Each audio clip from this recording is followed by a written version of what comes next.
ये खबर KR मंगलम university द्वारा प्रस्तुत की गई है।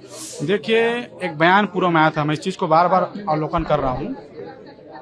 एक बयान पूर्व में आया था हमारे पूर्व गृह मंत्री के माध्यम से, पी चिदम्बरम जी के उनके एक्स से आया था कि वो दिमागी नक्सलियों के साहस पर, दिमागी नक्सलियों के साथ हैं, उन पे गर्व होता है। तो मुझको बहुत आयत हुआ कि आज आप हमारे बस्तर में जाकर देखिए, ऐसा न कोई विरोध कर रहा है, न कोई बयानबाजी कर रहा है, बल्कि उन बस्तर के पीड़ितों के साथ कंधा से कंधा मिला करके हमारे जवानों के जज्बों के साथ खड़ा है। और दिल्ली से आवाज जाना, जो देश की राजधानी है, जहां पर हमारा सारा चीज हैंडल होता है, जहां से हमारा चीज प्रेषित होता है, वहां इस बात आना हमको बहुत आहत हुई। तो हम सोचे कि हम दिल्ली जाएंगे, दिल्ली में नहीं अमेरिका में होते तो हम अमेरिका भी जाते इस बात को करने के लिए कि आप ऐसा कैसे बोल सकते हैं। जी, मैं श्रीमती आरती के बस्तर जिला के कांकेर से हूँ। आपने बताया कि आपके पति शहीद हो गए। जी जी बताइएगा हमें क्या हुआ था आपके साथ। जी, मेरे पति फोर्स में थे, स्टेप के जवान थे। उसी समय नक्सलियों ने एम्बुश लगाकर हत्या कर दी, पीड़मेर में, सुकमा जिले के पीड़मेर में। आप लोग को ये जो शांति समिति है, बस्तर शांति समिति, जी जी उसके माध्यम से आप लोग निमंत्रण में आए हैं। जी जी जी क्या कहना चाहते हैं आप? जी, हम लोग यही बोलना चाहते हैं कि जो पी चिदम्बरम बोल रहे हैं कि सोशल मीडिया में मैं नक्सलियों के नक्सली दिमागी में समर्थन दे रहे हैं, इसी के विरुद्ध में आए हैं। हम लोग अपने पति खोए हैं। बस्तर में तो ऐसे कई बहनें हैं जो अपने पति खोए हैं। अगर आज की बात करें, आज बस्तर की क्या स्थिति है, कैसे है बस्तर? अभी तो बस्तर में नक्सली मुक्त तो हो गया, लेकिन ऐसे कई मंत्री लोग हैं जो यहाँ दिल्ली में बैठ के बोल रहे हैं कि हम नक्सली समर्थन में अपना वो कर रहे हैं, इसलिए आए हैं। आप लोग को एक बार डर है जो मतलब जो जी, पहले जो हुआ है वो अब मत हो, यही चाहते हैं। मैडम, प्रेस वार्ता की जरूरत हमको ये पड़ी कि 40 साल से बस्तर जो नक्सल हिंसा में जल रहा था, हजारों लोगों ने बस्तर में शांति स्थापित करने के लिए अपनी जानें कुर्बान कर दी, शहीद हो गए। और आज जब बस्तर अपने विकास की ओर अग्रसर है, तो क्या ये दिमागी नक्सल होने पर हमें गर्व है बोलकर क्या बस्तर को फिर 40 साल उसी नर्क की आग में झोंकेंगे? फिर वही शहीद होने का सिलसिला जारी हो जाएगा, वही बम बारूद फटने फिर जारी हो जाएंगे? क्या बस्तर को विकास नहीं करना चाहिए?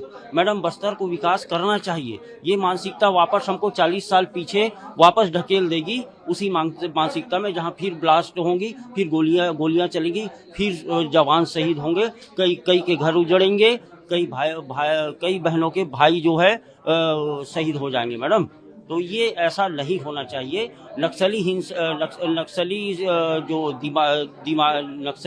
जो दिमागी जो मानसिकता है, वो हकीकत में हिंसात्मक रूप को हम समझते हैं, जो हमने बस्तर में हिंसा के रूप में देखी है। हमारा भैया वो लकड़ी के लिए जा रहे थे, 3 लोग, हमारा चाचा पापा, हम लोग 3 लोग जा रहे थे। वो ये गांव में मतलब गांव का इस पर जंगल है, जंगल का ये डाले नहीं पता है या किला दूसरा घर में दूसरा रास्ता से जा रहे थे, नहीं पता कौन दिए, उसका पैर कट गए।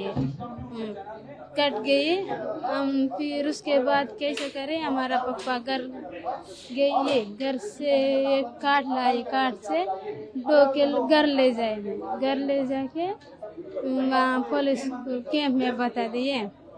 कैंप में बताने से उन्होंने आके इधर जगदलपुर लाए थे अस्पताल। तो आप उनको लेकर आए हो, आप लोग का परेशान हो? अभी उन लोग कैसा रहेंगे, उनका जिंदगी बर्बाद हो गई है ना। उसका शादी हो गया, लेकिन उसको बाल बच्चे लोग भी नहीं है। हम लोग 2 लोग नाथ में नहीं जी, माता पिता नहीं। हमारा मम्मी भी खत्म हो गया, भैया भी खत्म हो गया, भाई बहन भी नहीं है। मेरा ये कहना है कि जैसे मेरा घटना हुआ 9 अक्टूबर 2022 को, अभी 4 साल होने जा रहा है लगभग, और लेकिन घटना हुआ मेरे ही साथ नहीं, हमारे क्षेत्र में, और उसी साल बहुत लोगों को हुआ। कोई तो खत्म भी हो गए, कोई आधा अंक लेकर चल रहे हैं। और उसके बाद ले दे के अभी थोड़ा सा बस्तर शांत हो रहा है, नक्सली वहां से समापन हो गया ऐसा बता रहे। लेकिन ये बयानबाजी को सुनने के बाद हमें तकलीफ इसलिए हुआ कि हमारे साथ खड़े रहना चाहिए, हमारे सुख दुख में साथ रहने वाले, वो उनके पक्ष फेवर में बात करके दिमागी नक्सली ऐसा बोलते हैं तो हमें अच्छा नहीं लगता है। ऐसा बयानबाजी नहीं करना चाहिए। किसी की आप लोग हाँ, इसीलिए वो आए हैं, सब राय पास करके आए कि हम जाके एक स्वर में बोलेंगे कि ऐसा बयानबाजी ना हो। ऐसे बयानबाजी से फर्क पड़ता है इन सब चीजों पड़ता है।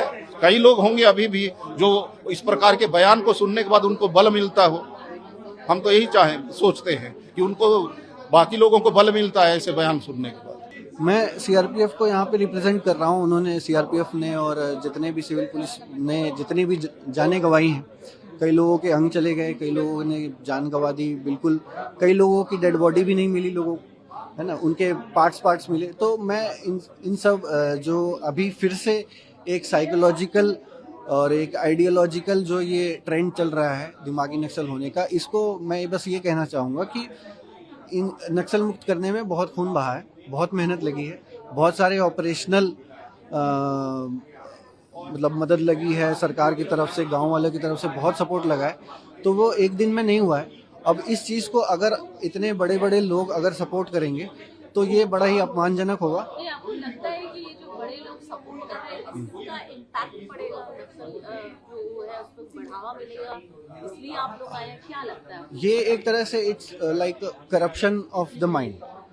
और बात सिर्फ बंदूकों की नहीं है, बात इस चीज़ की है कि उनको जो हाथ है वो बंदूक कौन दे रहा है, बंदूक पहुंच कहाँ से रहे वहाँ तक। तो वो कहीं ना कहीं उस चीज़ की है कि कैसे यूथ करप्ट होगा और कैसे फिर से एक जो नक्सल एक विचारधारा है उसको आगे बढ़ाने की कोशिश की जा रही है। तो it's like a corruption of the mind, और बस वही कहना चाहूँगा।